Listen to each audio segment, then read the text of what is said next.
The road carved through Montana wilderness like a scar through old skin.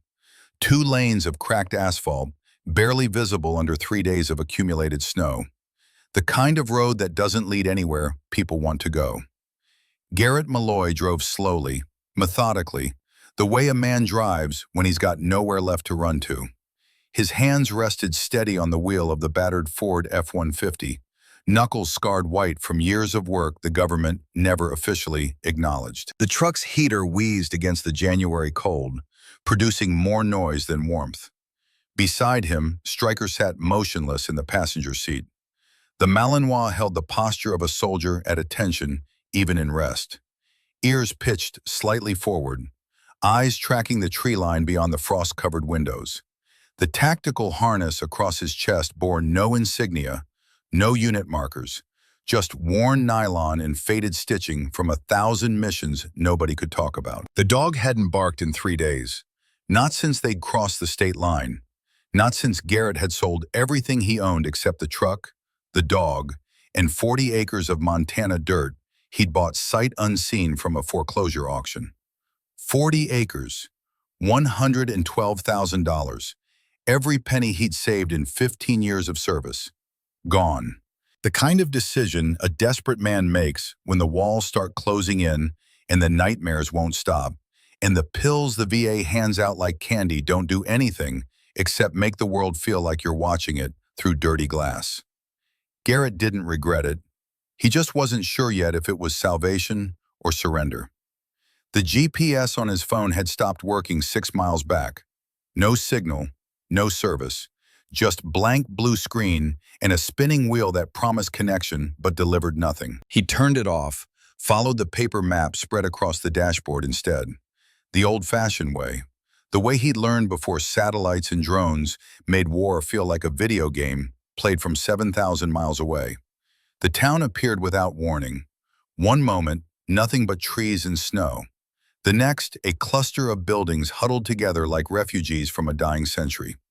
A gas station with 2 pumps. A general store with a hand-painted sign so faded the letters were barely visible. A small white church with a steeple that leaned slightly to the left, as if even God's house was tired of standing straight. And there, at the edge of where pavement surrendered to gravel, sat Blackwater Tavern. The building looked like it had been old when Garrett's grandfather was young. 2 stories of weathered timber and stone, dark wood gone gray from decades of mountain weather. The windows glowed with warm yellow light, but the building itself seemed to sag under the weight of its own history. A wooden sign hung above the porch, letters carved deep, Blackwater Tavern, EST, 1947. Garrett pulled into the gravel lot, killed the engine. The silence that followed felt enormous. Stryker's ears swiveled forward, then back, then forward again. "Easy," Garrett murmured. His voice sounded strange after hours of silence. Rough, unused. Just a town, just people. The dog turned his head, fixed Garrett with amber eyes that seemed to hold a question. Garrett looked away first. He always did. They climbed out into cold that hit like a physical blow. 15 degrees, maybe less. The kind of cold that makes your lungs ache and your eyes water. Stryker hopped down gracefully, landed in the snow without sound, immediately began scanning the perimeter with the methodical precision of a trained operator. No play, no excitement, just work. The tavern door opened before Garrett reached the steps. An old man stood in the doorway, late 70s, maybe 80. Tall once, now bent by time and weather. He wore a flannel shirt tucked into worn jeans, sleeves rolled to the elbows despite the cold. His face was a roadmap of lines and weathered skin, the kind of face you earn by living hard and long in a place that doesn't forgive weakness. "You lost?" the old man asked. Not hostile, just factual. The kind of question you ask when strangers don't show up by accident.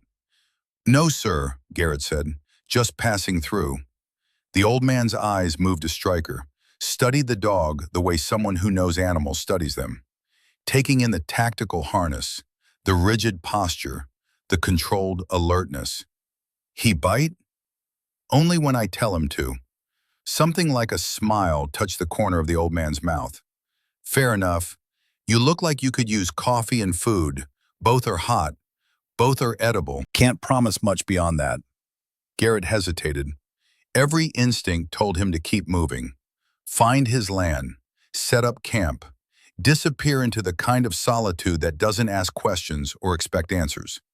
But it was cold, and he was tired. And something in the old man's face suggested loneliness that went deeper than geography. Appreciate it, Garrett said. The old man stepped aside. Name's Colton Ashford. I own this place. What's left of it anyway. Garrett Malloy. Military? Garrett paused on the threshold. Was. Ain't no was to it, Colton said quietly. Some things you carry forever. Inside, the tavern held the smell of old wood and wood smoke and decades of meals cooked in the same kitchen. The main room was small but warm, heated by a stone fireplace that crackled with fresh logs. 6 tables scattered across worn floorboards. A bar along the back wall, bottles lined up like soldiers at attention. Empty, completely empty. No other customers, no staff besides Colton himself. Garrett felt the wrongness of it immediately. The instinct that had kept him alive through 15 years of missions that officially never happened. Not fear exactly, just awareness. The feeling you get when something doesn't fit the pattern. Stryker felt it too. The dog moved close to Garrett's leg, not seeking comfort but establishing position. Ready to protect, ready to react. Slow season? Garrett asked. Colton walked behind the bar, started pouring coffee without being asked. Every season's slow these days. Used to be, this place fed fishermen and hunters, loggers, families driving through to Kalispell. Now? He shrugged. Now people have reasons to stay away. What kind of reasons? The kind that pile up over years until nobody remembers the first one, just knows the place feels wrong. Colton set 2 mugs on the bar, black coffee, steam rising. You bought the old Morrison property, didn't you? Garrett's hand moved toward his hip before he could stop it. Old reflex, reaching for a weapon that wasn't there anymore. Colton noticed, didn't react, just waited. How did you know? Garrett asked carefully. Small town. Foreclosure auctions get talked about. And ain't nobody bought land here in 5 years. Especially not 40 acres of woods with no road access and no utilities. Colton's eyes held something Garrett couldn't quite name. Makes a man wonder what you're running from. Or toward. Garrett didn't answer. Took the coffee instead. Drank it black and hot and bitter. Stryker sat at his feet. Perfect position. Guard stance. Colton disappeared into the kitchen, returned minutes later with 2 plates. Elk steak, potatoes, something green that might have been beans. Set one in front of Garrett, the other on a lower table. Your dog eat table food? Colton asked. He eats what I tell him to eat. That a yes or a no? Garrett looked at the second plate, back at Colton. Something uncomfortable moved in his chest. When was the last time someone had thought about Stryker like that? Like he was more than a tool, more than a weapon with a tail. He'll eat, Garrett said quietly. Thank you. Stryker didn't move until Garrett gave the hand signal. Then the dog approached the low table, ate with mechanical precision. No mess, no waste. 3 minutes and the plate was clean. They sat in silence while Garrett finished his meal. Good food. Better than he'd had in months. The kind of cooking that comes from years of practice and hands that know their work. Finally, Colton spoke again. Your land is about 8 miles north of here. No road in. You'll have to hike it. Probably take you 3 hours in this snow with gear. He paused. If you need supplies before you head up, my store sells basics. Nothing fancy. Garrett set down his fork. Why are you helping me? Helping you? Colton's weathered face creased into something that wasn't quite a smile. Son, I'm just glad somebody bought that land. Maybe it'll finally stop holding its breath. What does that mean? But Colton had already turned away, started clearing plates. Conversation over. Garrett paid cash, left a tip that was probably too large. Colton didn't comment, just nodded once. The kind of nod that passes between men who understand silence is sometimes kinder than words. Outside, the temperature had dropped another 5 degrees.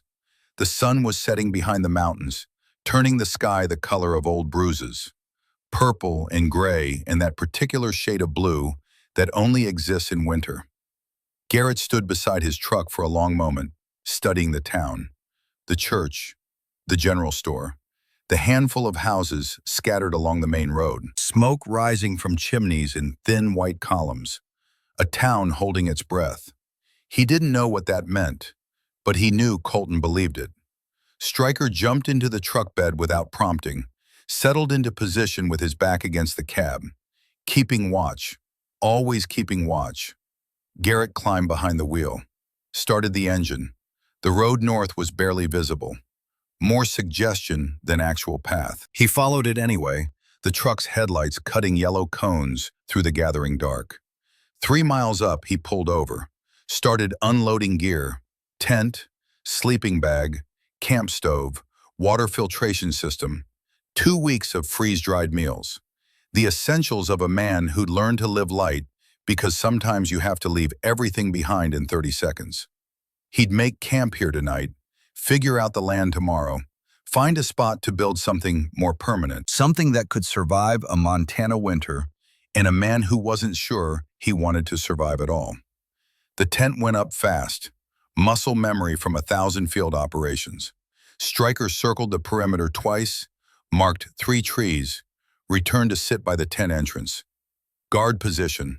Always guard position. Garrett was tying off the last support rope when Stryker's posture changed. Subtle.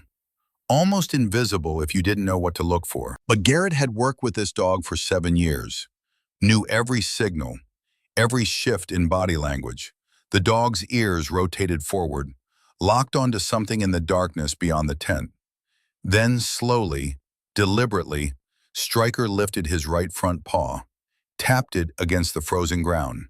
Once, twice, 3 times. The signal they developed in Kandahar when audio communication was impossible. The signal that meant danger, threat, something wrong. Garrett's hand moved to his belt, found nothing. No sidearm, no rifle, nothing but a folding knife and the training that made him a weapon without needing one. "What is it?" he whispered. Stryker didn't look back, just kept staring into the forest, body rigid as steel. Garrett grabbed his flashlight, clicked it on. The beam cut through darkness and falling snow, illuminating tree trunks and shadows, and the kind of emptiness that feels like presence. Nothing. No movement. No eyes reflecting light. No sound except wind through branches and snow falling soft as whispers. But Stryker didn't relax. Garrett moved beside the dog, shoulder to shoulder, facing whatever had triggered that ancient combat instinct. "Show me," he said quietly. Stryker moved forward, not running, just walking with purpose, the way he walked point on patrol. Garrett followed, flashlight sweeping methodically left to right. They walked 50 yards into the forest. Then Stryker stopped. Garrett almost walked past it, almost missed it entirely in the darkness and snow. Just another shadow among shadows. Just another feature of a landscape that didn't want to be seen. But there, barely visible between 2 massive pines, half buried under decades of fallen needles and earth and time itself, sat something that shouldn't exist. A rail car. Not a building, not a shed, not any natural feature of forest geography. A rail car. Old, rusted, covered in moss and climbing vines, but unmistakable in its manufactured angles and metal construction. Garrett stood frozen, flashlight beam playing across corroded steel and peeling paint, his mind trying to process what his eyes were seeing, trying to understand how a rail car ended up 30 feet deep in mountain forest, miles from any track, any road, any logical explanation. Stryker approached it carefully, sniffing, circling, then sat directly in front of the door, looked back at Garrett. The look said, "This is what I wanted to show you." Garrett moved closer. The rail car was old, really old, Possibly 70, 80 years, the kind of design they stopped making before Garrett was born. Rivets in heavy steel construction, built to last, built to survive. And there, barely visible under rust and weather, someone had stenciled words across the side panel. Blackwater Emergency Network Station, 17, 1947. Garrett felt his pulse accelerate, the same way it accelerated before breaching a door in Fallujah, before fast roping into a compound at 3 in the morning. The feeling that something important was about to happen, and there was no turning back. The door wasn't locked, just rusted shut.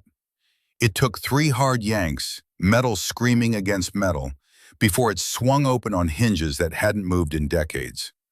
The smell hit him first. Old canvas and rust, and the particular odor of space sealed too long. Not decay exactly, just time. Concentrated time. Garrett stepped inside, swept his flashlight beam across the interior.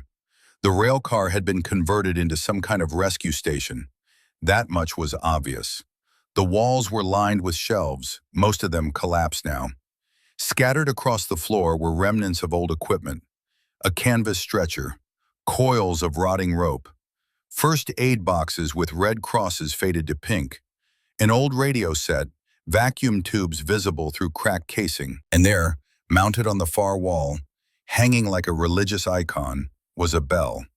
Not a small handbell, a massive bronze bell, maybe 3 feet tall, suspended from a wooden frame.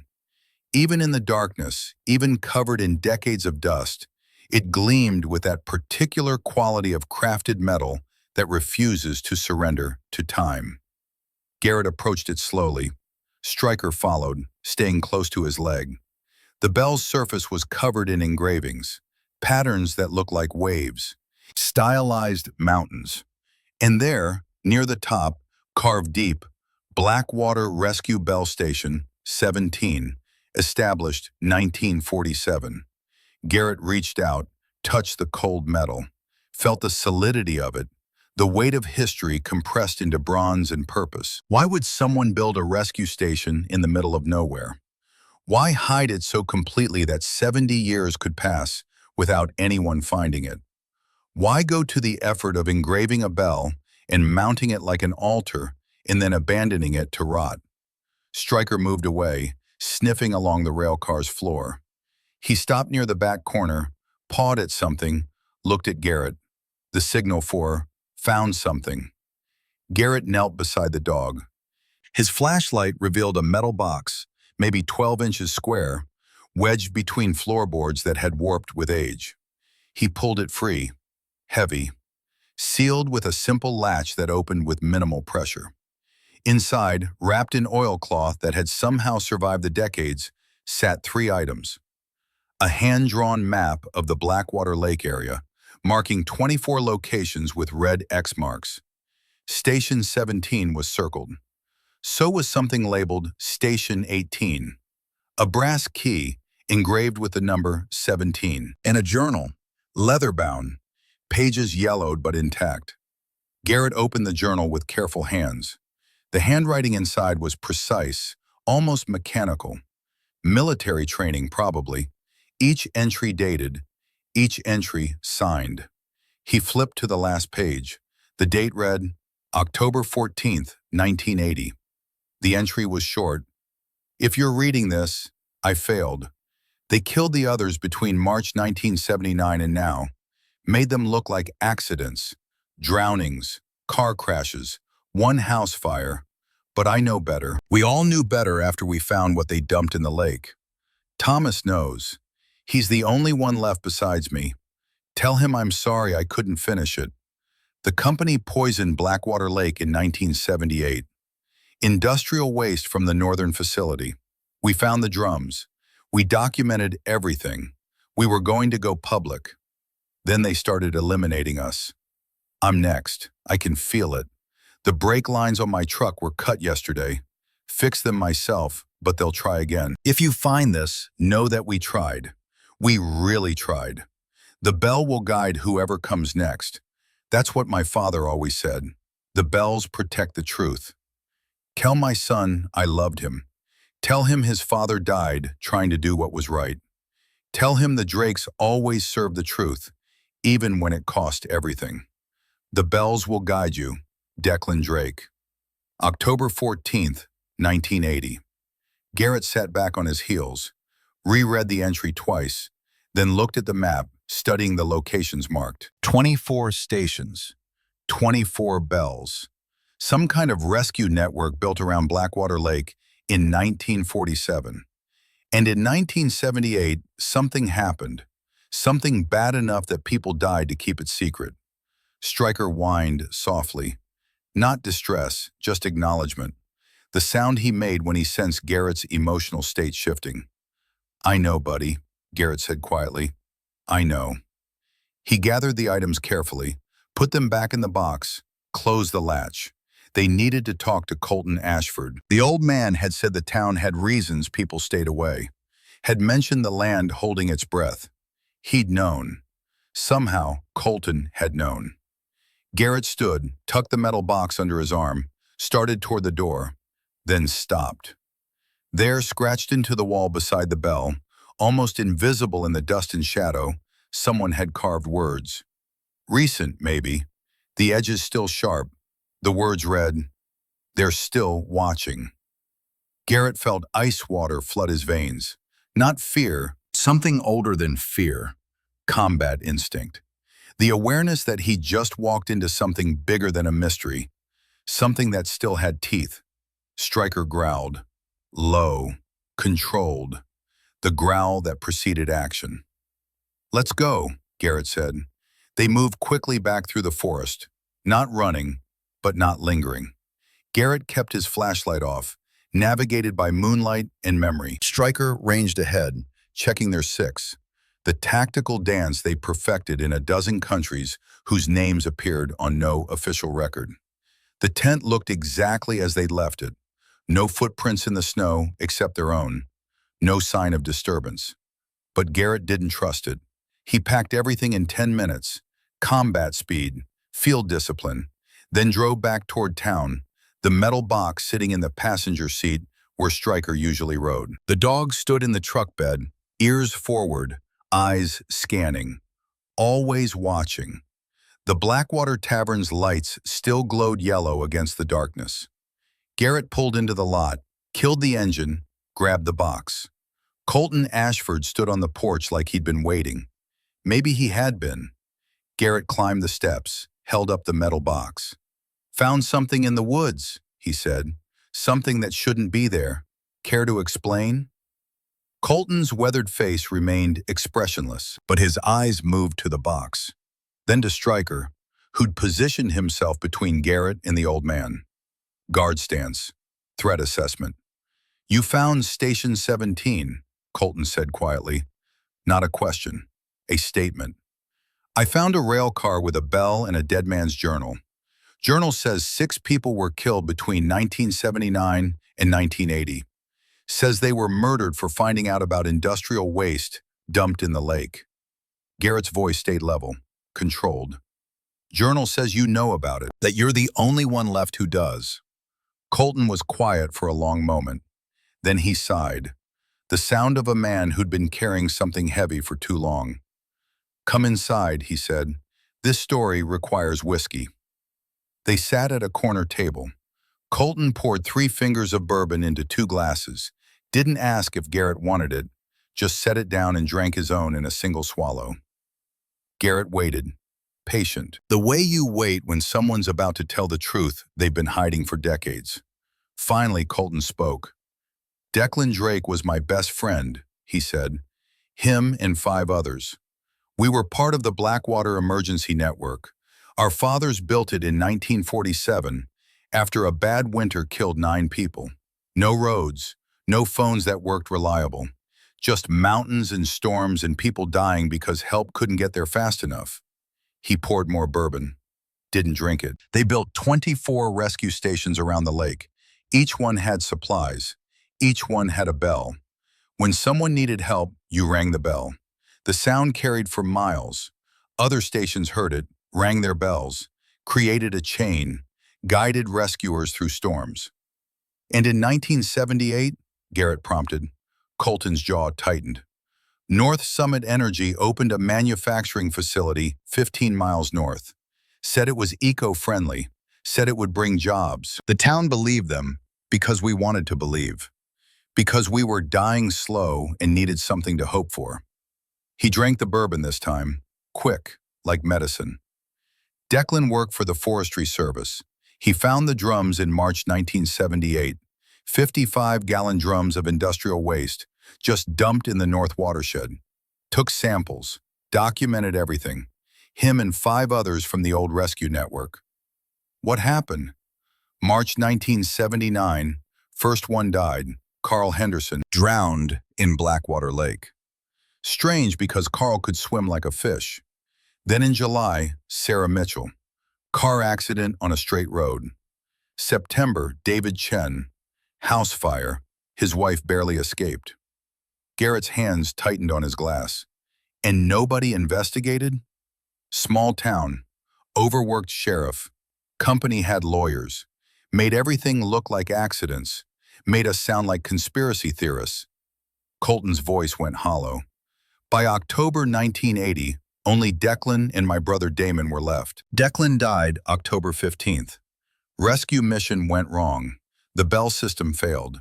He was trying to save a kid during a storm. Never made it back. And your brother? 1982, fire, right here in this tavern. Damon was upstairs trying to gather the last of the evidence. Evidence we'd been hiding in Station 17 and Station 18. He didn't make it out. The silence that followed felt like weight, physical pressure. Why didn't you go public? Garrett asked. With what? The company cleaned up the drums, bought off the right people. My brother was dead. Declan was dead. All the others were dead. I had Declan's journal and some old photographs, and the knowledge that speaking up would probably get me killed too. Colton looked at Garrett with eyes that had seen too much. So, I stayed quiet, kept the tavern running, watched the town die slow instead of fast, and I waited. For what? For someone like you. Colton nodded toward Stryker, who sat alert at Garrett's feet. Declan always said the bells would guide whoever came next, that eventually someone would find Station 17, someone who'd know what to do with the truth. Garrett processed this, turned the journal over in his hands. The company, he said carefully, North Summit Energy. They're still here? They never left, renamed themselves, diversified, got cleaner operations, but the same people run it, same families, same money. Colton leaned forward. And Declan's son? He's the CEO now. That stopped Garrett cold. His son? Lawson Drake, 42 years old, never knew what his father really died for. Company told him it was a rescue mission gone wrong because the system was outdated. Made him believe his father died because people like us clung to old ways instead of accepting progress. Colton's expression hardened. They turned Declan's death into propaganda for shutting down the rescue network completely. Garrett sat back, felt the implications spreading like cracks in ice. A man's son, running the company that killed his father, not knowing, believing a lie for 40 years. He needs to know, Garrett said. Knowing might kill him, or it might kill you for telling him. Colton refilled both glasses. This isn't your fight, Garrett. You came here to disappear, to find peace. Don't let this place pull you into wars that ended decades ago. Garrett looked at Stryker. The dog's amber eyes looked back. Steady, unblinking. They'd both seen what happened when good men stayed quiet. When the easy choice became the only choice. When walking away felt justified because the problem wasn't yours to solve. It always ended the same way. More bodies, more secrets, more darkness that grew until it swallowed everything. Show me Station 18, Garrett said. Colton shook his head slowly. Station 18 is under the lake. Declan and my brother submerged it deliberately before Damon died. The real evidence is down there. The documents, the photographs, the samples, everything that proves what the company did. Then I'll go get it. You'll die trying. That's 40 feet of freezing water. The entrance is hidden. Even if you found it, even if you got inside, bringing anything back up through ice, Colton trailed off. It's suicide.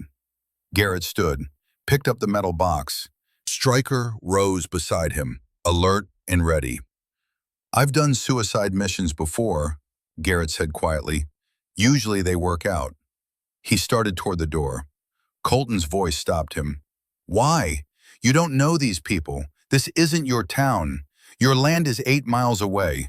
You could walk up there tomorrow and forget any of this ever happened. Garrett paused, thought about the question, about the real answer. Declan Drake's last words were about his son, he finally said. He wanted someone to tell Lawson the truth, that his father died doing what was right, that the Drakes always served the truth, even when it cost everything. He looked back at Colton. I know what it's like to lose people because someone made the wrong call. I know what it's like to carry that weight, and I know what it's like to live with lies that feel safer than truth. He opened the door. Cold air rushed in. If there's a chance to give that man his father back, even just the memory of who his father really was, then that's not someone else's fight. That's just being human. Outside, snow had started falling again. Thick, heavy, the kind that erases footprints and covers mistakes and makes the world look clean, even when it's not. Garrett loaded Stryker into the truck, started the engine, sat for a moment, hands on the wheel, staring at nothing. The dog whined softly. I know, Garrett said. I know it's not smart. I know we came here to disappear. Stryker laid his head on Garrett's shoulder, the gesture of trust, of partnership, of a bond that went deeper than training or tactics. Garrett reached up, scratched behind the dog's ears. But maybe disappearing isn't the same as hiding, he said quietly. Maybe disappearing means becoming someone new, someone who doesn't walk away. He put the truck in gear, drove slowly through the empty streets of Blackwater, past the church and the general store, and the houses where families slept, unaware that 40 years of lies were about to crack open. Tomorrow he'd start planning, figure out how to get to Station 18, how to bring back evidence without dying in the attempt. Tomorrow he'd probably make enemies of powerful people who'd already killed 6 people to keep their secrets. Tomorrow, everything would change. But tonight, driving through snow-covered wilderness with a dog who refused to abandon him and a dead man's journal on the seat beside him, Garrett Malloy felt something he hadn't felt in 5 years. Purpose. Not peace, not yet, but purpose was a start. Behind them, the lights of Blackwater Tavern grew smaller in the rearview mirror. But they didn't disappear.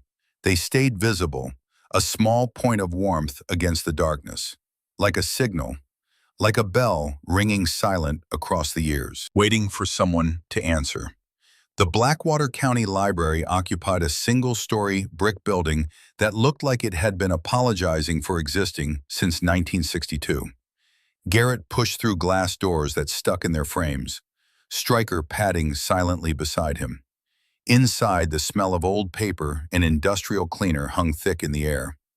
3 rows of metal shelves, 2 computer terminals that probably couldn't run anything made after Windows XP, and behind the circulation desk, a woman in her late 30s who looked up from a stack of returned books, with eyes that said she'd learned to expect nothing good from strangers. Help you? She asked. Not unfriendly, just cautious.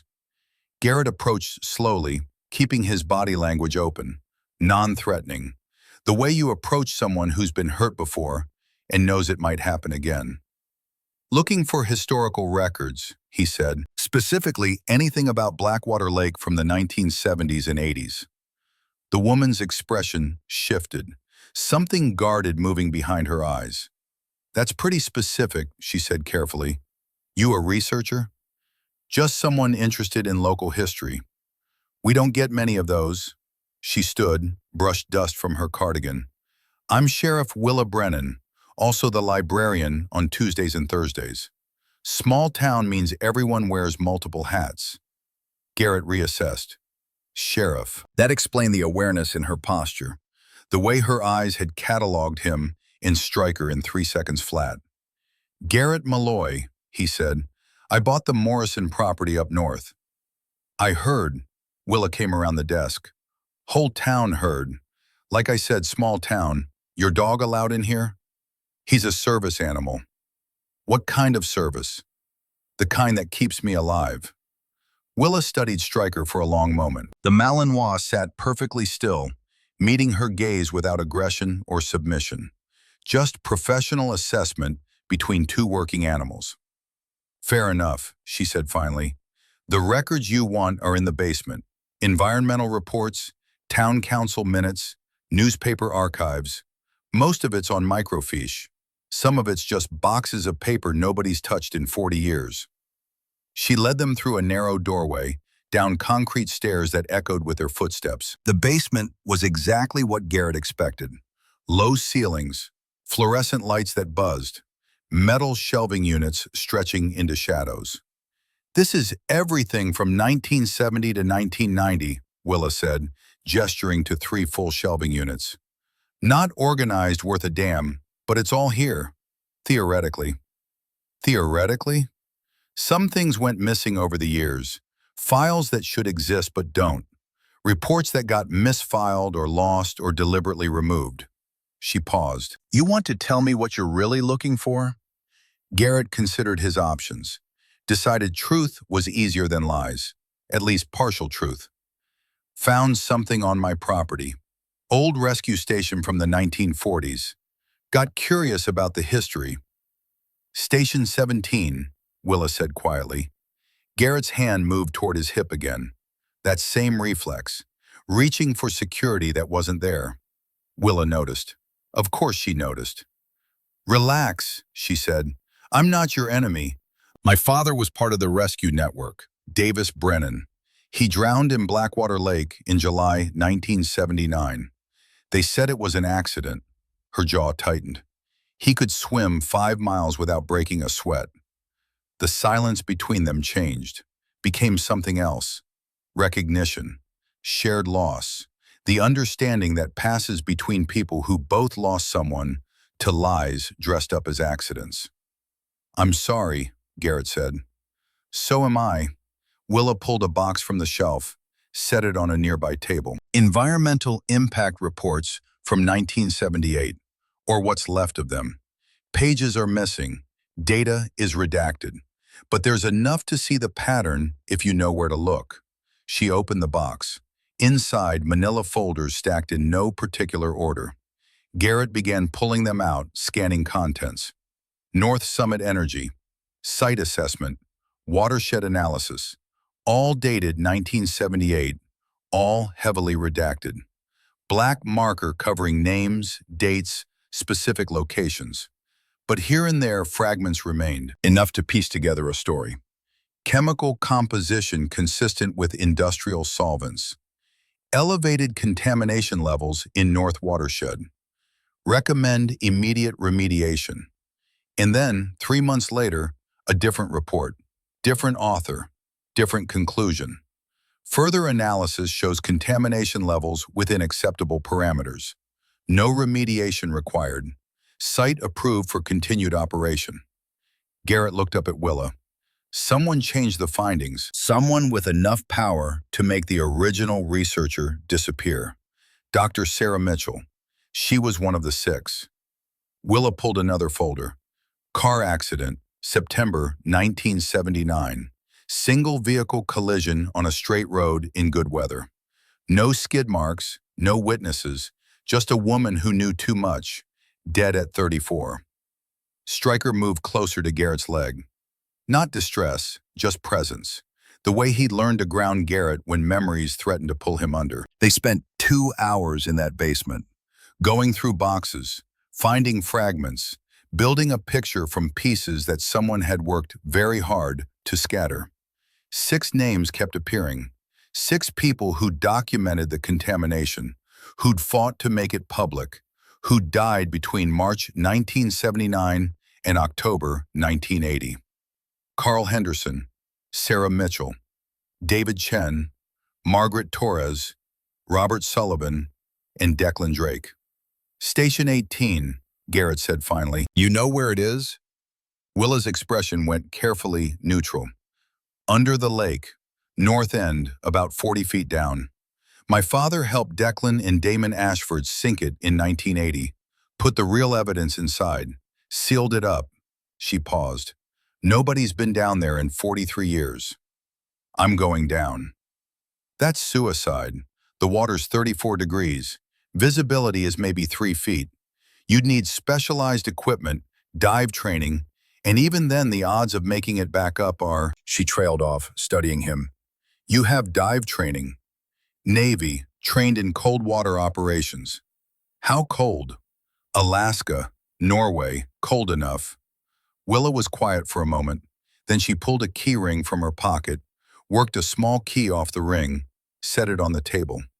Boathouse at the north end of the lake. There's diving equipment in the locked cabinet. Old but maintained. My father kept it ready in case someone ever— She didn't finish. The key to the cabinet. Garrett picked it up. Why are you helping me? Because my father died believing someone would eventually finish what they started. Because I became sheriff hoping I could do it myself. But I can't. Too visible. Too official. Any move I make gets noticed, gets reported, gets shut down. Her eyes hardened. But you? You're nobody. Just a vet who bought some land.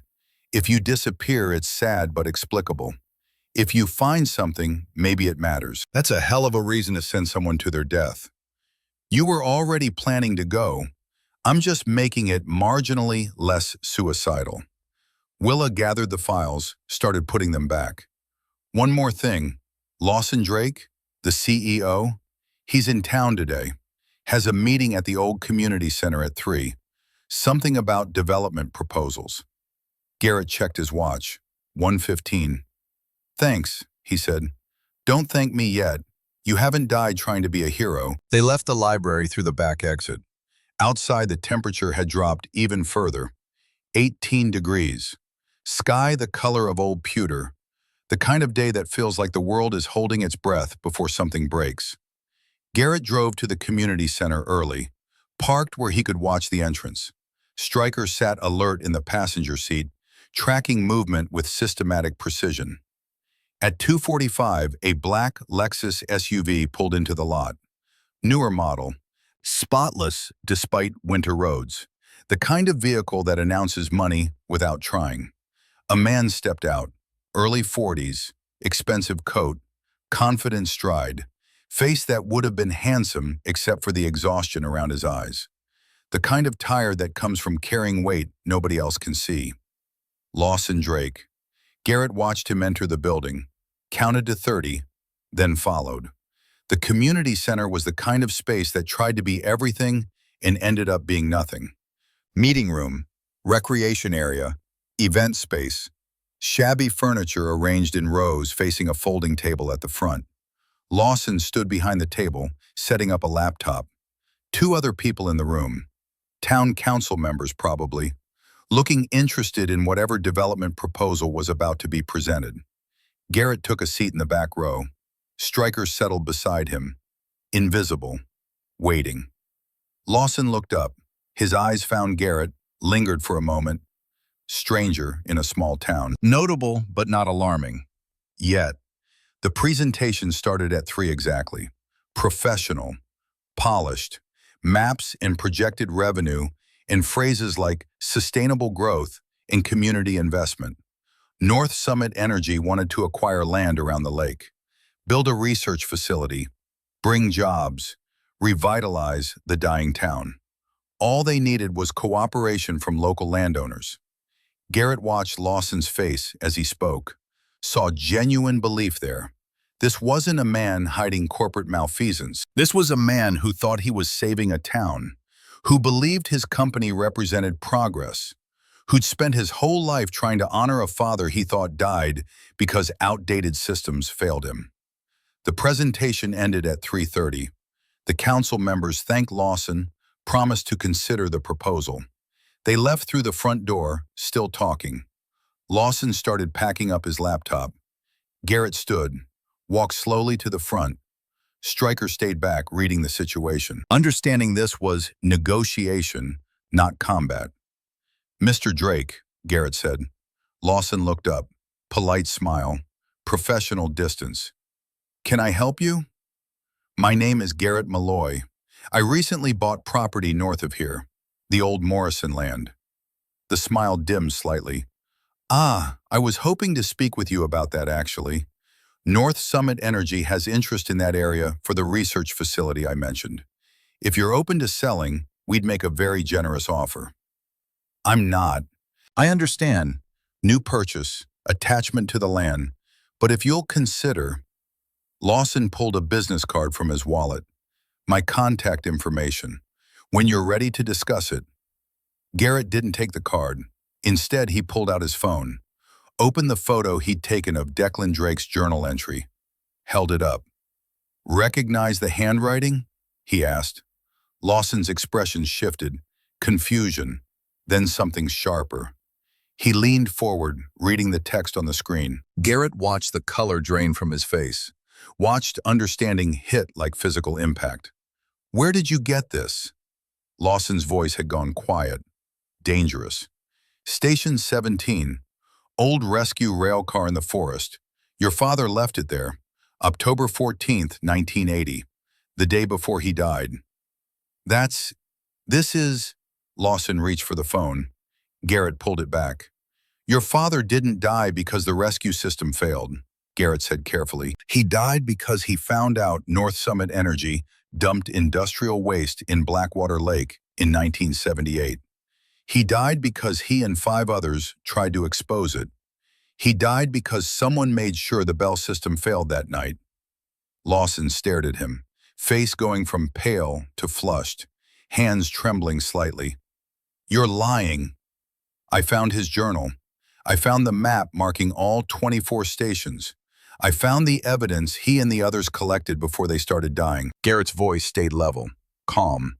March 1979 to October 1980. 6 people, all made to look like accidents. This is insane. You're insane. My father died during a rescue mission. The system was outdated. The company had nothing to do with it. But Lawson's voice lacked conviction, doubt spreading like cracks in ice. Colton Ashford was there. He knows what happened. So does Sheriff Brennan. Her father was one of the 6 who died. Garrett paused. Your father's last words were about you. He wanted you to know he died doing what was right, that the Drakes always served the truth. Lawson grabbed the edge of the table, knuckles white, breathing hard. Get out, he said quietly. Mr. Drake, get out, louder now. I don't know who you are or what you want, but you're wrong. You're wrong about everything. And if you keep spreading these lies, if you keep trying to damage my company's reputation with conspiracy theories and forged documents, he looked up, eyes hard. Small towns can be dangerous for outsiders. Accidents happen, especially in winter. The threat hung in the air between them. Garrett held Lawson's gaze for 3 long seconds, then nodded once. I'll be at the Blackwater Tavern if you change your mind, he said. I'll be there until I'm not. He turned. Stryker rose, fell into step beside him. They walked out together, leaving Lawson Drake standing alone in the empty community center, hands shaking, world crumbling around foundations he thought were solid. Outside, Garrett's phone buzzed. Text from an unknown number. You shouldn't have done that. Now we have to clean up another mess. He deleted it, started the truck, drove back to the tavern. Colton was waiting on the porch, face grim. Heard you talk to Lawson, the old man said. That was stupid. Had to try. And now? Now he knows someone's digging. Now the people who killed 6 people 40 years ago know their secrets aren't buried as deep as they thought. Colton shook his head. You just painted a target on your back. Good, Garrett said. Rather have them focused on me than hiding in shadows. He went inside. Stryker followed. They'd been there maybe 10 minutes when the radio on the bar crackled to life. Emergency frequency. All units, we have a report of a missing child. 9-year-old male, last seen near the old mining area north of Blackwater Lake. Time missing, approximately 3 hours. Temperature dropping. Search and rescue requested. Colton looked at Garrett. That's Ethan Morrison. His family lives in the last house before the wilderness. Good kid, curious, probably wandered off exploring. Garrett was already moving toward the door. Where's the old mining area? 2 miles north of your land. But Garrett, the temperature's going to hit 10 degrees tonight, maybe lower. If that boy's out there without shelter. Garrett didn't need the sentence finished. He'd seen what exposure did to people, how fast it happened, how final. Call Sheriff Brennan, he said. Tell her I'm heading up. Tell her to organize a proper search team, but not to wait on me. He ran to the truck.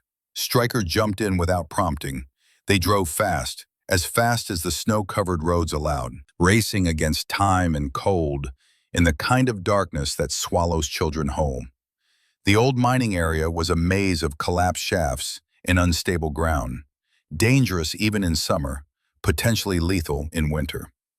Garrett parked at the nearest safe point, grabbed his tactical flashlight and emergency pack. Track, he said to Stryker. The dog's entire demeanor changed, ears forward, nose down. The transformation from companion to working canine, instantaneous and complete. He circled the area once, twice, then caught something. His body went rigid. He looked at Garrett, then took off into the darkness.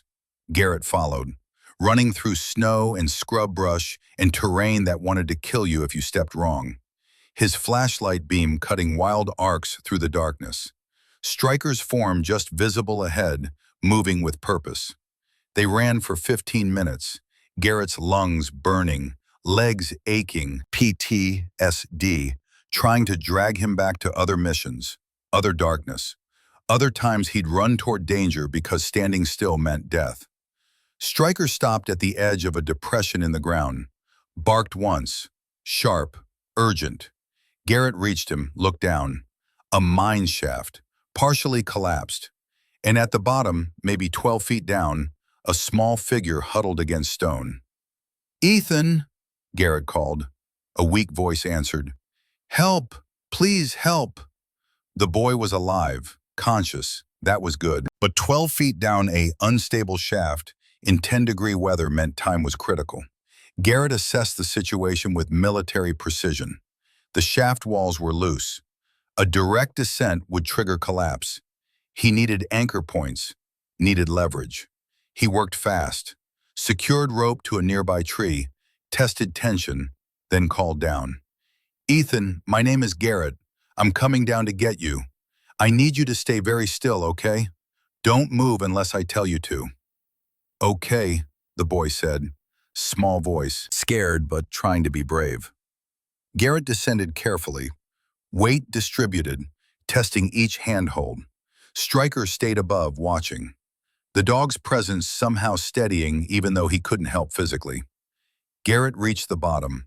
The boy was maybe 9 years old, thin jacket, wet from melted snow, shivering so hard his teeth chattered. Hey, buddy, Garrett said gently. I've got you. We're going up together. He rigged a makeshift harness from the rope, secured the boy, then gave the signal. Stryker understood immediately. The dog moved to the rope's anchor point, added his weight. Not pulling, just creating countertension. Garrett climbed, slow, methodical. The boy strapped to his chest, every muscle screaming. The shaft walls crumbling slightly with each movement. Almost there. 5 feet, 3 feet. Then a rock gave way. Garrett felt himself slip, felt gravity pull, felt the moment where everything could end. Stryker barked, loud, commanding, and somehow, impossibly, Garrett found purchase, found strength, pulled them both up and over the edge and onto solid ground. They lay there for a moment, Garrett's heart hammering, the boy crying quietly, Stryker licking the child's face with uncharacteristic gentleness.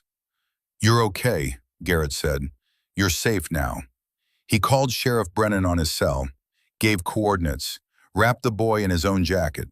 Stryker lay down beside Ethan, sharing body heat. The search team arrived 20 minutes later. Paramedics, blankets, Transport. Ethan's parents showed up moments later. The mother sobbed. The father gripped Garrett's hand with crushing force. "Thank you," he kept saying. "Thank you. God bless you. Thank you." Garrett just nodded, uncomfortable with gratitude, uncomfortable with being treated like a hero when he'd just done what needed doing. Sheriff Brennan pulled him aside. "That was good work," she said quietly. "The boy would have died out there." Stryker found him. "Stryker had help." She paused. "Lawson Drake called me an hour ago. Said you harassed him. Said you made threats. Wanted to file a complaint. And? And I told him I'd look into it, which means I'll write a report that goes nowhere." Her expression hardened. "But you need to be careful. Lawson's scared now. Scared people do stupid things, especially when they've got resources and connections." Garrett understood. The threat was real, and getting more real by the hour. They drove back to the tavern in silence. Stryker sat in the passenger seat, head resting on Garrett's shoulder.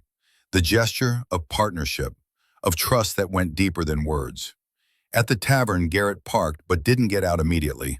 Just sat there, hands on the wheel, staring at nothing. "I should leave," he said quietly.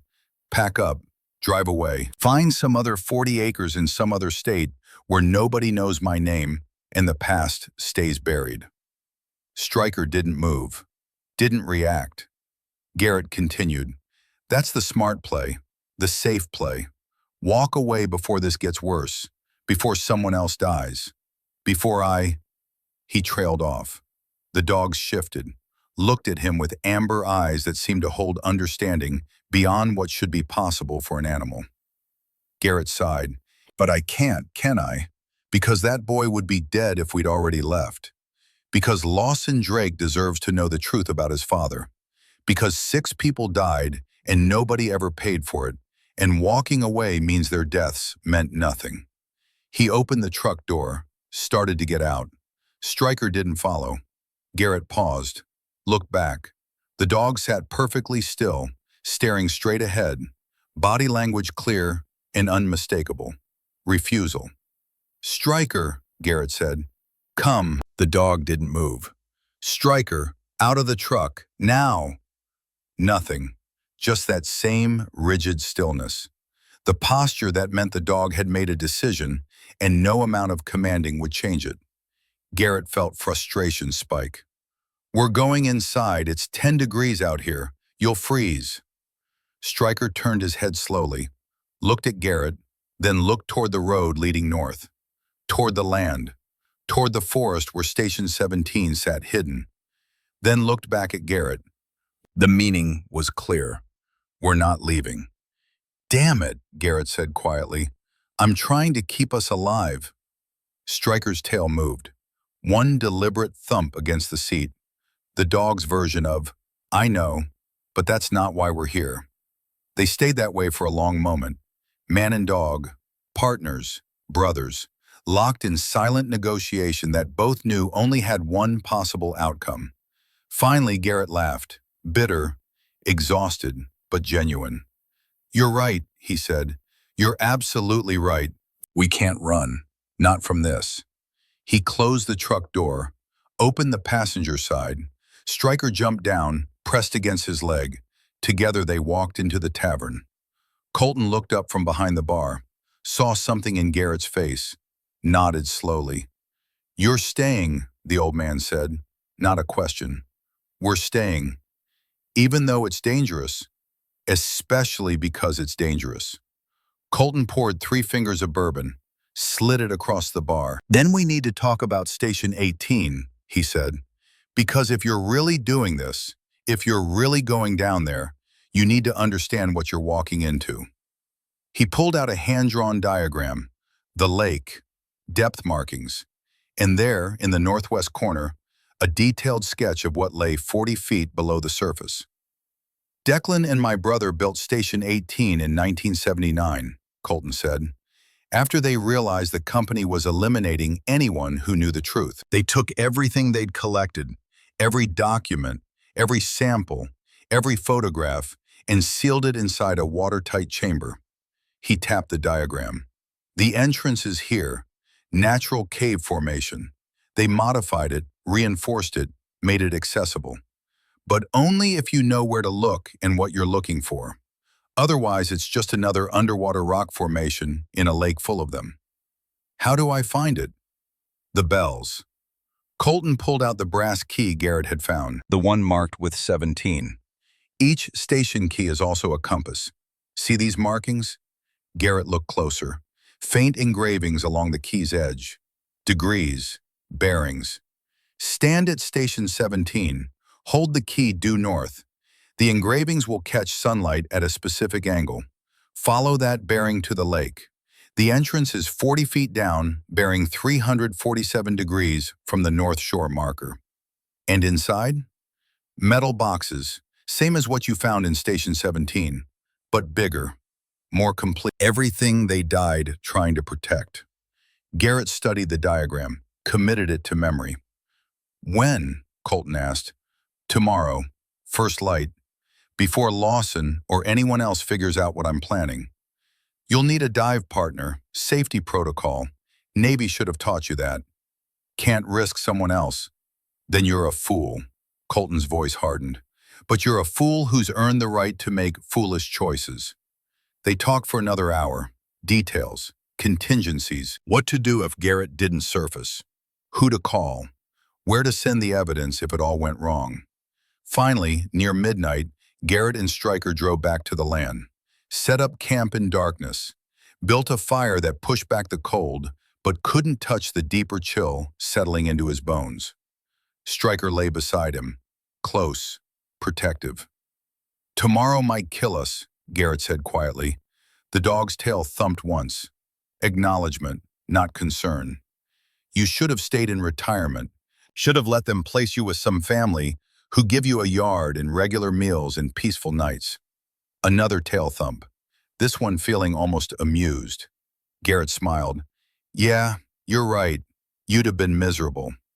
He lay back, stared at stars scattered across black sky like bullet holes in dark cloth. Thought about Declan Drake, about 6 people who died trying to do what was right, about a man's son who needed to know his father was a hero, not a victim of outdated systems. Thought about the choice ahead. Dive into freezing water. Risk everything, for people he'd never met, for a truth that might not even matter anymore. Or walk away, live, survive, find that peace he'd come to Montana searching for. Stryker shifted closer, warm presence in the darkness. And Garrett realized the choice had already been made. Hours ago, maybe days ago. Maybe the moment he'd found Station 17 and read a dead man's journal and understood that some fights don't end just because the fighters are gone. Okay, he said to the stars and the darkness and the dog who refused to let him quit. Okay, we do this. Tomorrow, we bring those people justice. Stryker's breathing slowed, settled into sleep, but Garrett stayed awake, watching the fire, planning, preparing, knowing that when the sun rose, everything would change. And that there was no going back. Not anymore. Not ever. 12 days since finding Station 17. 8 days since Colton's death. Time compressed into missions. Each day a decision to stay. Dawn came reluctant and cold. The kind of morning that feels like the world hasn't fully committed to daylight yet. Garrett woke to Stryker's nose pressed against his face. The dog's breath warm in the frozen air. 4:30, still dark, but time to move. He broke camp in silence, muscle memory from 1,000 pre-dawn operations. Pack the tent, stow the gear, leave no trace except tire tracks that fresh snow would erase by afternoon. Stryker circled the perimeter one last time, marking territory that was no longer theirs to claim. They drove to the boathouse through darkness so complete it felt solid. The headlights carved tunnel vision through falling snow. Stryker sat alert, tracking movement beyond the windows that Garrett couldn't see. The boathouse sat exactly where Willa had described, north end of the lake, weathered structure that leaned into the wind like a boxer taking punches. The door opened with Sheriff Brennan's key, hinges screaming protest. Inside, the smell of old wood and motor oil in time.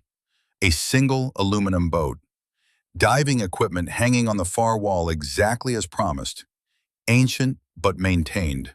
Years of careful hands. Waiting. Garrett checked the tank pressure.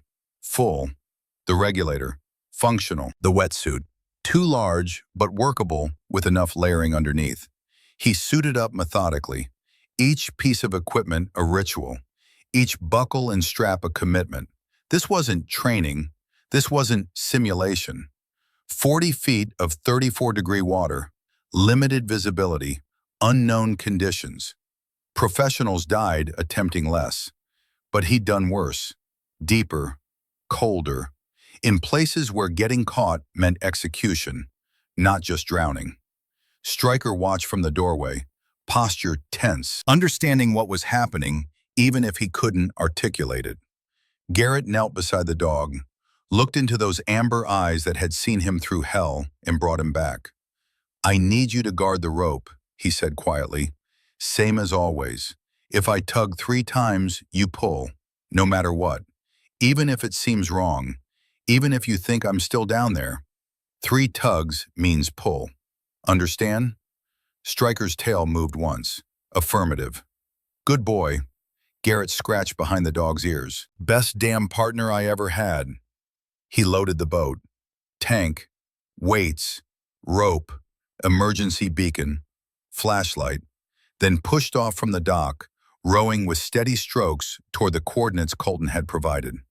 The lake stretched around him like black glass. No wind, no current, just stillness so profound it felt like the water was holding its breath. Stryker stood on the dock, statue still, watching. Garrett reached the coordinates at 5:45, first light beginning to leak across the eastern mountains. He dropped anchor, tied the safety rope around his waist. His gauge read full. 40 minutes if he was careful, less if things went wrong. 347 degrees from the North Shore marker. He looked back at the dock. Stryker was barely visible through the gathering snow, but Garrett could see him, could feel him. That connection that went deeper than sight. Then he rolled backward into the lake. The cold hit like electricity, every nerve firing, every muscle contracting. His lungs wanted to gasp, but training overrode instinct. Breathe slowly. Regulate. Control the panic before it controls you. He descended methodically. 10 feet, 20, 30. The water darkening with each meter. Flashlight beam cutting visibility down to 3 feet of murky green-black. Particles drifting like snow in his light. 40 feet. The bottom. Garrett oriented himself. 347 degrees. He kicked slowly in that direction, flashlight sweeping methodically, looking for something that didn't belong. Something human-made in a landscape of rock and silt and submerged logs. There, a formation that was too regular to be natural, angular, deliberate, partially hidden by 40 years of sediment, but unmistakable once you knew what you were looking for. Station 18. Someone had carved a cave entrance into an underwater rock shelf, reinforced it with timber that had somehow survived, created a space that water couldn't fully claim. The opening was narrow, maybe 3 feet across, dark beyond the reach of his light. His gauge read 32 minutes remaining. He squeezed through the entrance. The passage opened into a chamber maybe 10 feet across. And there, mounted on the far wall like artifacts in a shrine, sat 3 metal boxes. Sealed, labeled with faded letters. Evidence, documents, samples. 43 years, waiting in darkness, waiting for someone to care enough to risk everything. Garrett worked fast, unstrapped the boxes from their moorings. They were heavy, but manageable. He secured them to his harness with climbing clips. 28 minutes left. Enough time if he started ascending now. He turned to leave. The passage had darkened. A figure filled the entrance. Wetsuit, tank, flashlight beam catching Garrett full in the face, blinding him. Then a hand grabbed his air hose, yanked hard. The regulator tore from Garrett's mouth. Suddenly he was breathing water, choking, instinct screaming, Training trying to override panic, but panic winning. He grabbed for the backup regulator. The other diver knocked it away, then shoved. Hard. Garrett slammed backward into the rock wall, stars exploding behind his eyes. The attacker was bigger, stronger, fighting with the desperation of someone who'd been ordered to make sure nobody left this chamber alive. Garrett's lungs burned, needed air, needed it now. But his primary regulator was gone. Backup was somewhere in the darkness, and the other diver had him pinned. He stopped fighting the way the attacker expected, went limp instead. The diver's grip loosened slightly. Confusion, checking if Garrett had drowned already. That 1 second of hesitation. Garrett drove his elbow up, caught the attacker under the chin, felt impact even through water resistance. The grip released.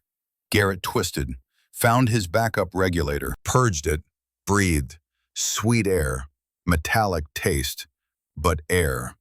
The other diver recovered, came at him again, this time with a dive knife. Blade catching flashlight beam, moving fast, intent clear, no capture, no warning, just elimination. Garrett blocked the first strike, training from a dozen countries where close combat meant survival. He caught the knife hand, twisted, felt bones grinding.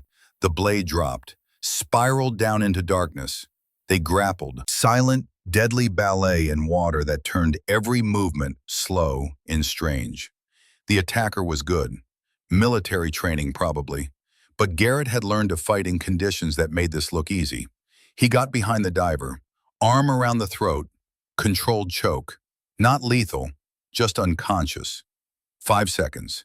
10. The other diver's struggles weakened, then stopped. Garrett released him, secured the man's regulator in his mouth, then used the diver's own equipment straps to bind him to an outcropping.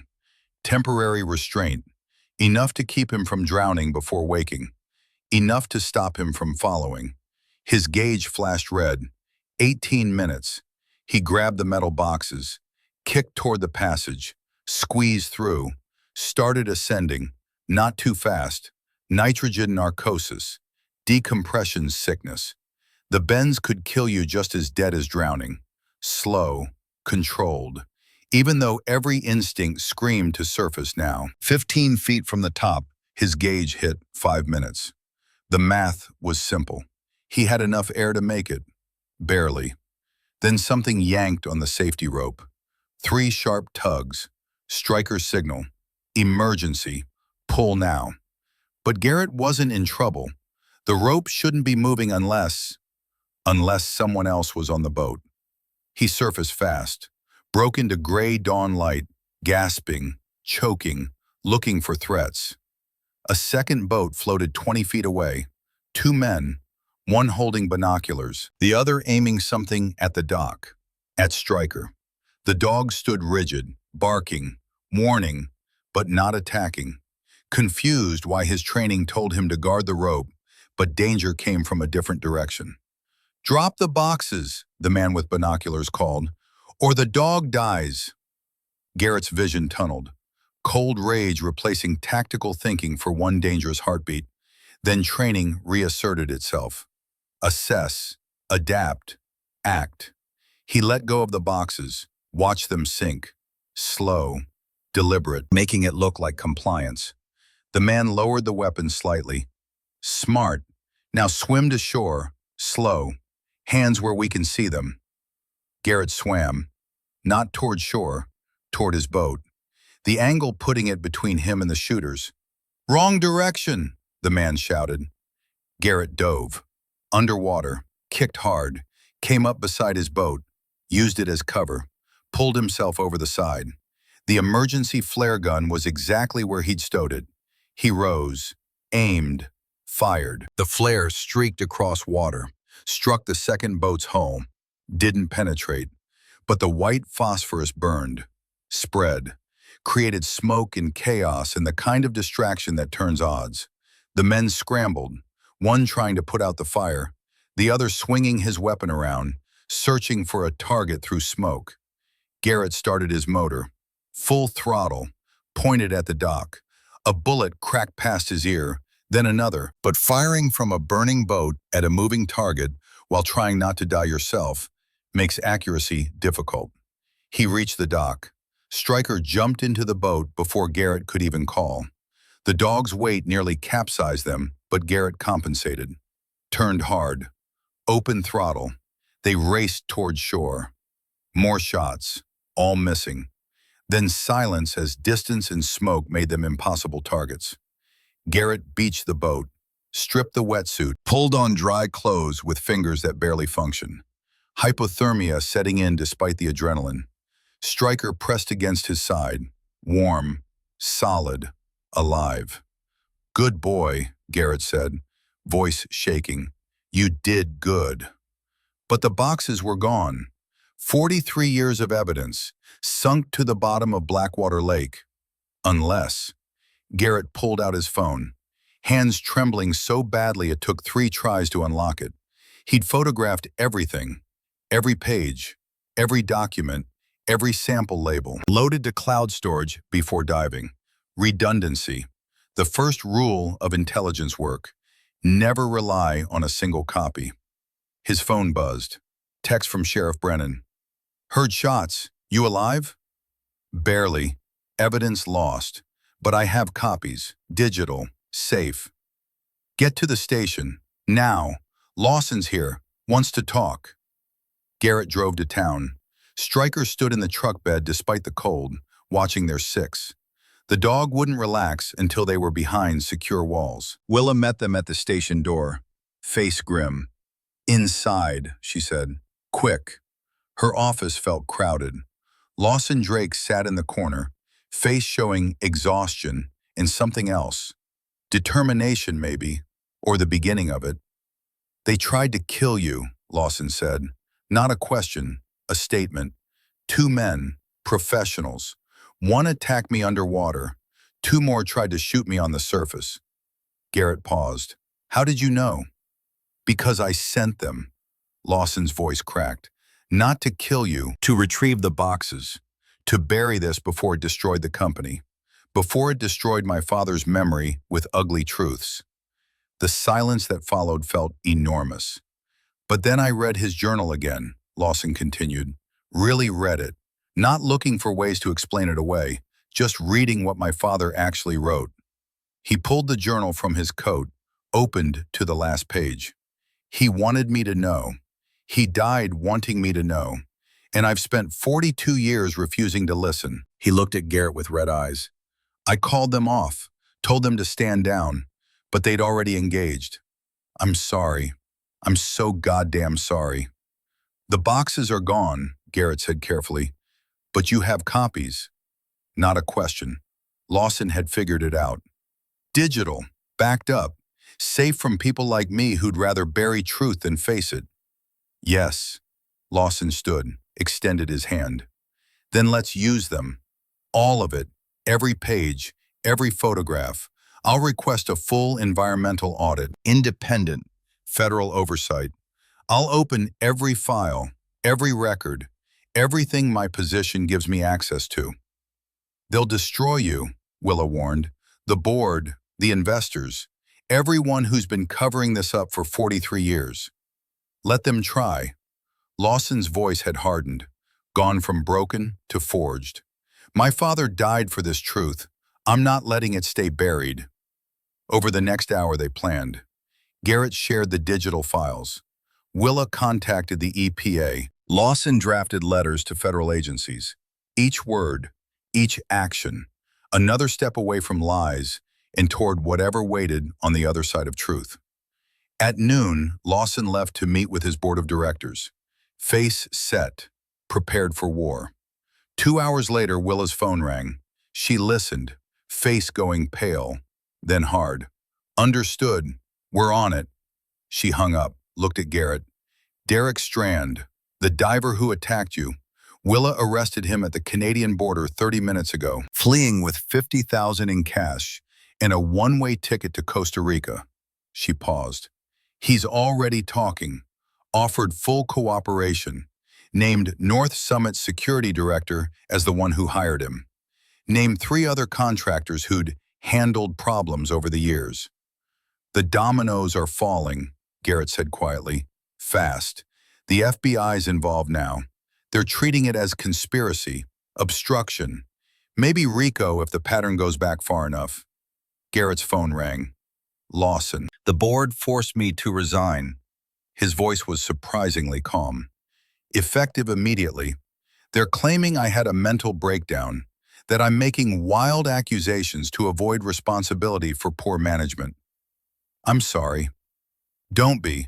Best thing that ever happened to me. Lawson's laugh was bitter but genuine. I'm free now, free to testify, free to tell the truth without worrying about corporate liability or shareholder value or any of the bullshit that made me lie to myself for 42 years. He paused. There's something else. I'm transferring 300 acres to you, my personal land, adjacent to yours. Use it however you want. Build something, create something that honors what my father died for. I can't accept that. You already did. The deed's being filed as we speak. Lawson's voice softened. You gave me my father back. You showed me who he really was. That's worth more than land, more than anything. The call ended. Garrett sat back, looked at Stryker. The dog's amber eyes looked back, steady, unblinking, trusting whatever came next. We're really doing this, Garrett said. Building something permanent, staying. Stryker's tail moved, one deliberate thump. Yes. The next 3 weeks moved like controlled chaos. The EPA released preliminary findings. Contamination confirmed. Historia about dumping documented. North Summit Energy's current operations suspended pending full investigation. Lawson Drake testified before a grand jury, brought evidence, named names, opened every file his former position had granted access to. 3 board members resigned, 2 were indicted. The company entered bankruptcy proceedings. Derek Strand's cooperation led to 4 more arrests. The security director, 3 contractors, all facing federal charges, all suddenly willing to talk to reduce their sentences. And the town of Blackwater started breathing again. People who'd lived under a cloud of fear for 43 years suddenly felt sunlight. Stories emerged, testimonies, other families who'd lost people and never known why. The truth, once started, couldn't be stopped. 6 weeks after diving into Blackwater Lake, Garrett stood in the town square. A memorial was being unveiled. 6 names carved in granite. Carl Henderson, Sarah Mitchell, David Chen, Margaret Torres, Robert Sullivan, Declan Drake.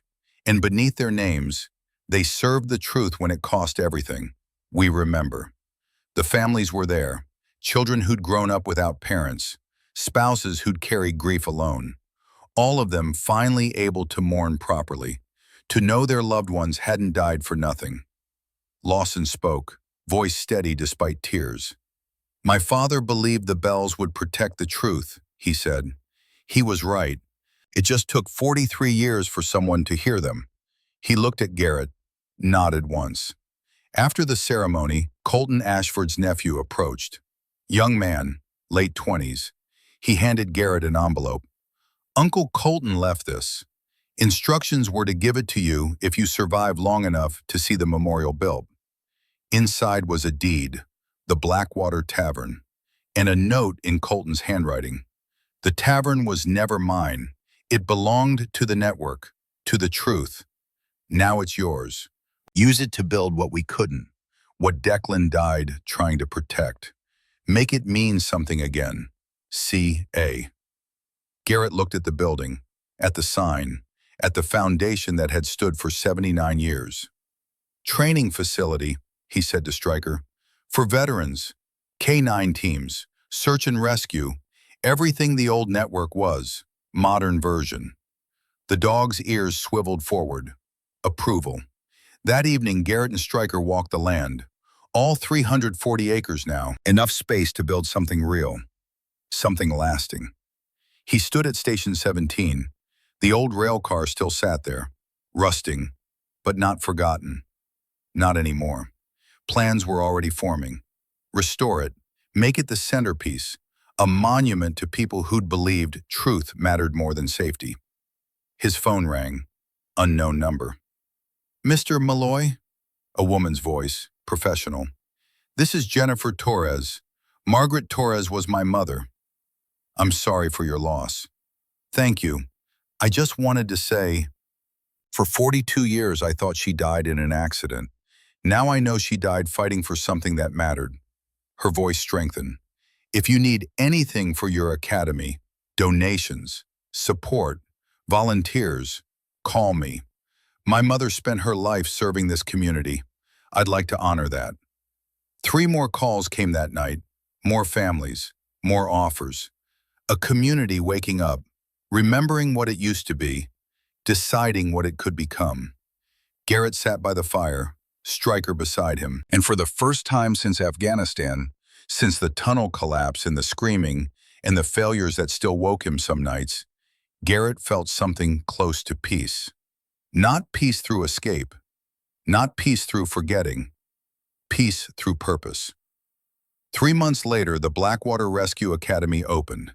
20 veterans in the first class, 12 K-9 teams, instructors from across the country who believed in what Declan Drake had died protecting. The opening ceremony took place at Station 17, the old rail car restored, the bell polished until it gleamed like captured sunlight.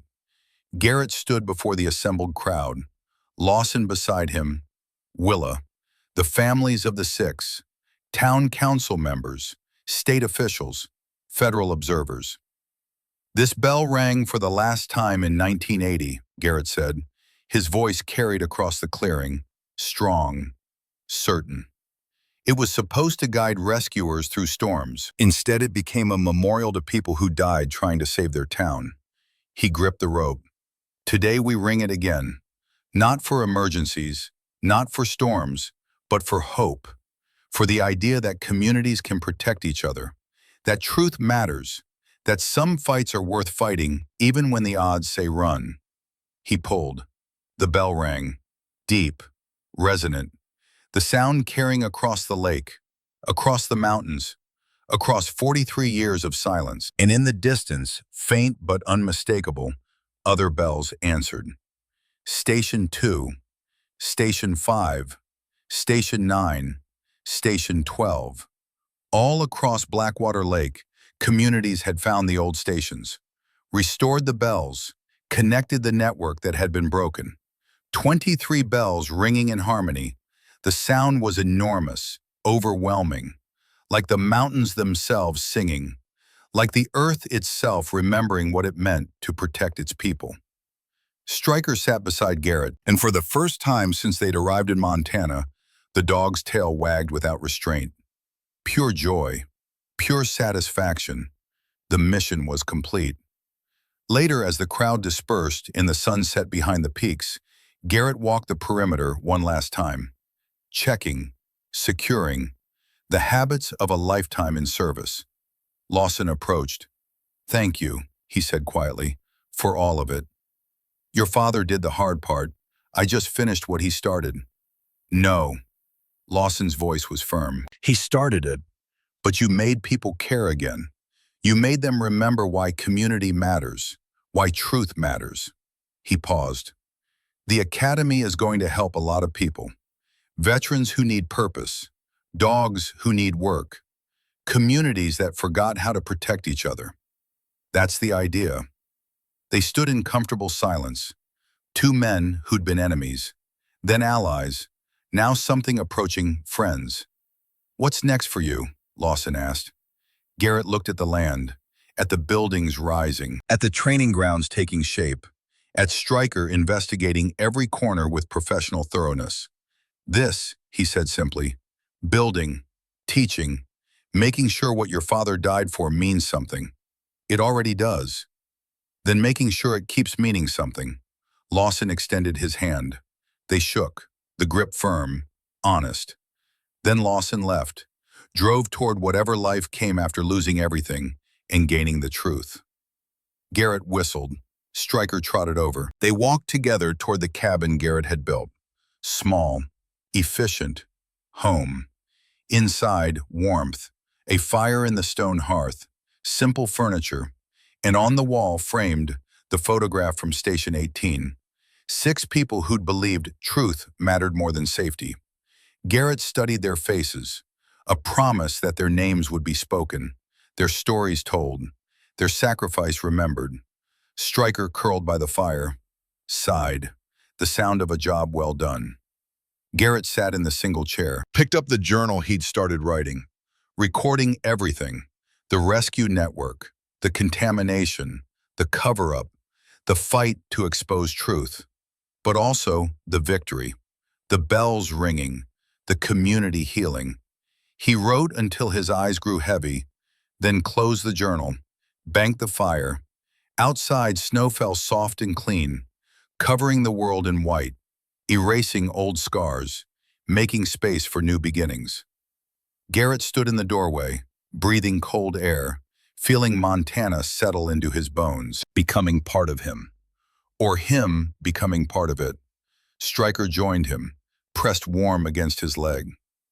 "We did good, buddy," Garrett said quietly. The dog's tail moved. 3 times. Not danger this time, just agreement.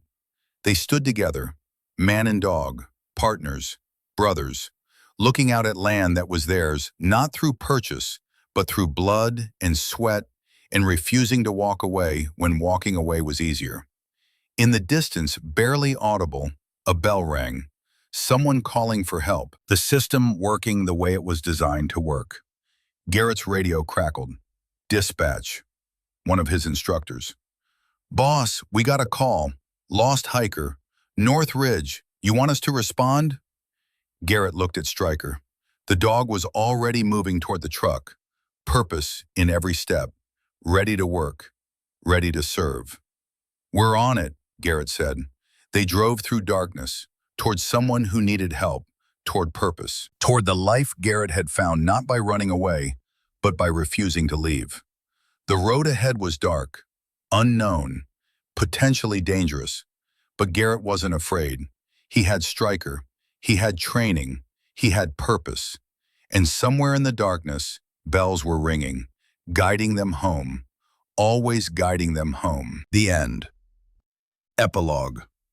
Sometimes miracles don't come as lightning.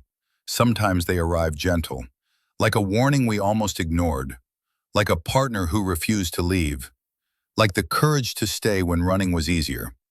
Garrett Malloy came to Montana to disappear, to hide from failures and nightmares and a past that wouldn't release him. But Stryker wouldn't let him hide.